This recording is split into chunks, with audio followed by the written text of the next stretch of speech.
Kraft Heinz is feeling the squeeze as the brand falls behind food consumption trends and faces other mounting struggles. Wolfe Research analyst Scott Mushkin told CNBC on Friday.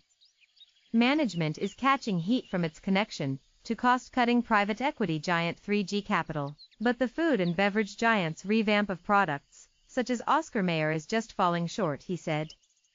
I think the challenge for Kraft Heinz goes well beyond just a one-company situation. It goes to what's going on with food producers here in the US, and we think the environment is just awful, he said on closing bell.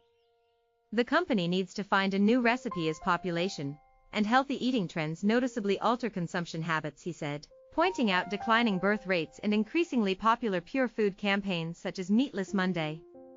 So there are just a lot of challenges, not to mention private label, so the company faces enormous challenges, Mushkin said.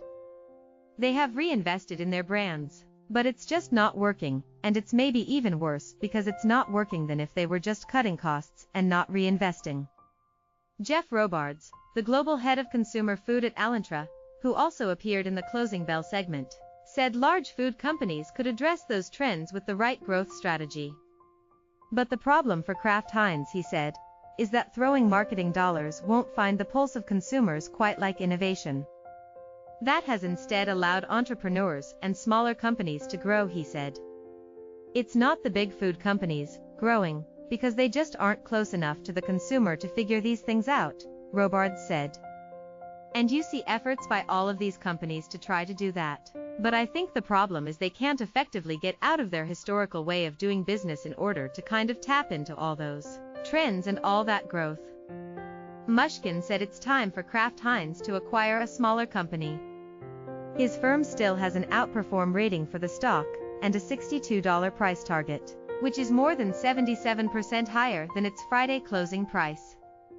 Could we please get some amp in this space, he said. And man, do we need consolidation. But the family structures actually prevent some of it. But let's hope we get some because we need it in this space. Kraft Heinz tanked more than 27% Friday, its worst daily performance ever. The stock had 2 negative sessions in a row after it slashed its dividend, wrote down some of its key brands, and revealed it's being investigated by the SEC. Fourth quarter earnings and revenue also fell below Wall Street's expectations.